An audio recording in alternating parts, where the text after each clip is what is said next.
Hi guys, this is Aditya Raj Verma, and today I'm going to explain the solution of NQueens problem. So this was now at least at this point I am able to solve some hard questions. Like previously I had solved this rat in a maze problem. So I'll just show it to you guys. This is the rat in a maze problem. This is a medium problem, and I was able to solve it by using recursion. So I don't know if you guys are able to see it or not, but this is the like I made a recursion tree, and I figured out the solution by myself, and so and this one is the so I won't be explaining this right now. I'll be explaining this NQueens problem. So let's get into it. So firstly, there's vector of int, right? That is I'll get the final answer that is to be returned over here, right? And then I'll just have the vector of int that is to be pushed inside the final answer. Then there is this row which I'll just initialize to 0. Now for for a particular cell to be marked as visited, that is a queen is already a queen is firstly either already present there, secondly else the queen has been placed there at this present moment. At this present moment, then I need the visited vector, right? So I've just taken a 2D vector. A 2D vector, you know how to initialize it, this is the syntax for initialization, and each and every single cell is set to 0, right? So and this is obviously bool. By 0 I mean false. So and then there's this function that I have just called, and then lastly I'm sorting it and then returning. Why this sorting? Because this says that I need to sort it in increasing order. So even if the answer returns me in, let's say, any order, decreasing order or any other order, it will be sorted in increasing order and then it will be returned. So finally the thing is that I need to pass this by reference. So I have just passed this one by reference. See, a pass by reference.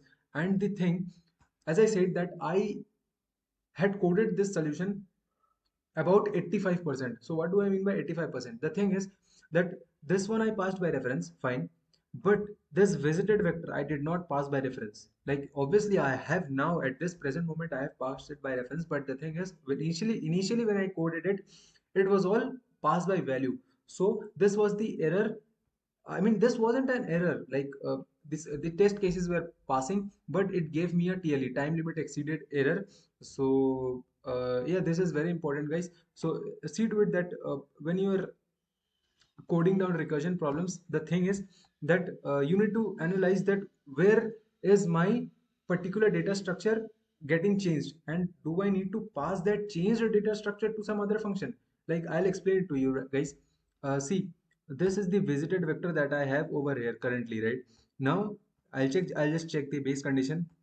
If let's say I'm passing 0, right? So 0 is greater than equal to 4. No, obviously not. So this gets returned, right? This base condition does not get hit because obviously 0 is less than this 4. Now for each and every single row, let us look at this example. For this row, each and every single cell needs to be checked, right? Each and every single column, that is 0, 1, 2, 3. So I'll just make a for loop. I'll just give a for loop from 0 till n, and then I'll just check that is each and every cell, each and every single cell, is it visited or not? If this is visited or not, basically is safe or not, then I'll just push it inside the I plus 1. Inside the VCTR vector I'll just push I plus 1. That is, let's say this is 0. Let us say this is 0, 0th column, first column, right? So I just need to put 2. I just need to put 2c. I just need to put C. This is 2, right? So I need to put 2. So this is 0, this is 1 according to I loop. So 1 plus 1 is 2. So that's the exact reason I have put 1 plus 1, I plus 1, that is 2. And then this visited row at I is equal to 1. That means when I have put it inside, when I have put this one inside, then I have just marked this as visited, and then I have again called it for the next row. As you can see, row plus 1. And then when it moves for the next row, it will just call the function once more. Is the base condition hit? No. So as the loop it moves on and on and on. This loop, as again it will move for I equals to 0. Again this will move for, firstly this was for 0 comma 0, then it moved for 1 comma 0, then it would move for 1 comma 0. When it has moved, it says that it is not safe, right? I'll And this is the condition for writing the safe one. The condition is that for I equals to 0 till I less than equal to rho. What does this mean? This means that the upper level, like let's say my queen is placed over here, my queen is placed over here, so I just need to check all of these rows, all of these rows, right? This row, if something is present or not, if this row something is present or not. So exactly that's the thing for checking the vertically above path. So I'll just run a loop from 0 till that, till that row just above that row, right? From 0 till the row that is above that row. So exactly I have done that thing, and then I have just found out whether it's visited or not. If let's say the answer comes to be visited, then I have just returned false. That is no, bro, like is safe, like this one is returning false, right? So it won't go inside the loop, it won't go inside the loop. Again it would run, the for loop would continue again. So because this is not a safe position, it will again move here, it will move at this position, right? Initially it was at 1 comma 0, it was checked, it returned false, so it won't be placed at that position, it will move forward. Now this says to be less than equal to less than n, right? So I plus plus, that means my queen now moves over here. Now check the condition again. So this time you see this condition is getting hit. This condition for checking diagonal left, this condition, right? So what does this say? It it moves from, I have initialized my to row and then column. It moves from row till greater than equal to 0. Like let's say my queen is placed over here. Let's say my queen is placed over here at this at this position, this green box, right? So what does this upper indicate? This means that this one is any queen present over here? Is any queen present over here? So the thing is that when I am cross sectioning, when I am checking it in upper diagonal, so I'll just check in this way. I'll just initialize my row and column to be at that present location, and then I'll just move upwards. I'll just move upwards and say that whether if my visited is true or false, and if say there is a queen that is present at that particular position, so I'll just return false, right? I'll just return false. And same is the case with this for checking the diagonal upright. What I'm doing is, let's say my queen is present over here at this white box, I'll just check whether any queen is present at this position or not, this white position or not, this white position, diagonal right position or not. So exactly that is the reason but where I have stated that I must be greater than equal to 0 and j must be less than what, j must be less than n, and then I'll just increase or decrease the loop accordingly.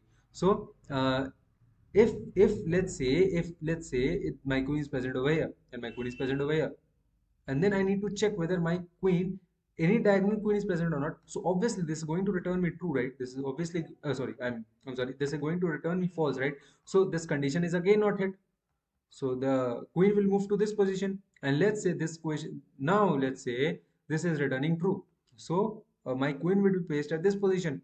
So this is the exact way that I have coded it. Now this one I have explained earlier, like I explained earlier, right?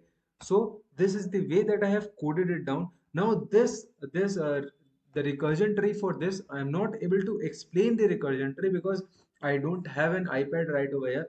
But I don't know if you guys like. Wait. Actually, I was having this. Wait.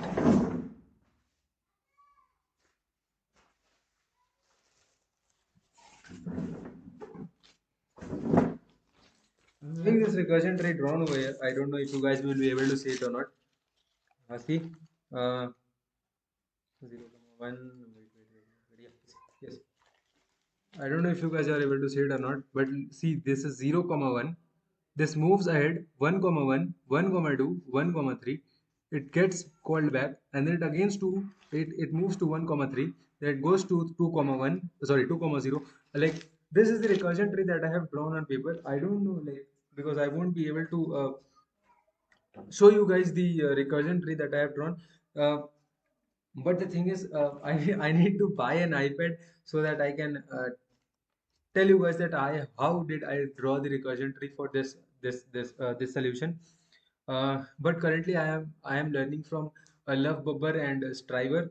So this is the thing that I have coded down, and I see guys, this recursion is something that I have always feared. But the thing is, never did I know that, like, after drawing the recursion tree it becomes much easier. So the thing is that if you guys are struggling with recursion, just see to it that you guys are able to draw the recursion tree in the very first place, right? If you guys are able to draw the recursion tree in the very first place, and then like obviously you can like visualize, right, that if I'm calling if I'm like calling some function, and let's say a condition is getting hit, let's say it is going out of bound, or let's say it is getting it's going out of bound, or let's say it is marked as visited. If it is already marked as visited, then I don't need to move at that position. Or let's say my base condition is getting hit. So each and every single thing you are able to visualize if you are like able to draw the recursion tree. So for people who are like struggling with recursion, try to draw the recursion tree in the very first place, and then coding down this solution is just a like would would be very easy, right?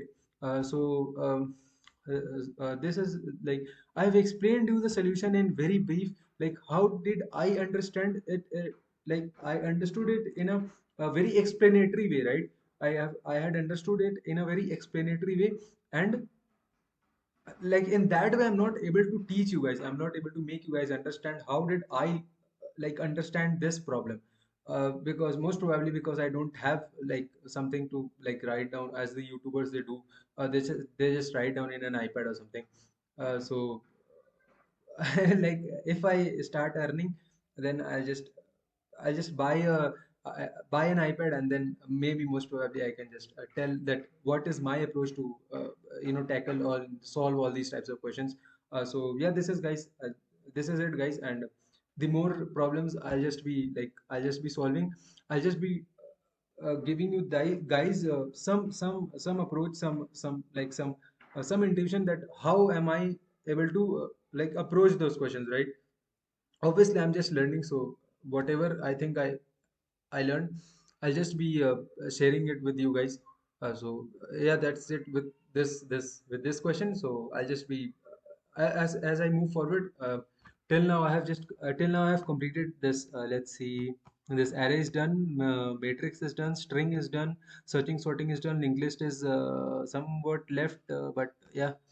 And then this binary trees are 2 5 or 6 are left, and then binary search tree is done, greedy algorithm is totally left, backtracking is totally left, stack and queues is done, heaps is done, graphs is merely 85% done, tries and dp are left. So mainly the things that are left are recursion and dp. Recursion and dp are the uh, two main data structures that are left. So as and when I'll be covering all these questions, I'll just be making a video that like giving an intuition basically how it is all done, and uh, how did I get to like how did I get to such an approach, right? So yeah, stay tuned, guys. If you like, if you want to subscribe, if you want to like the video, like it and subscribe. Let's meet in some other video solving some other questions.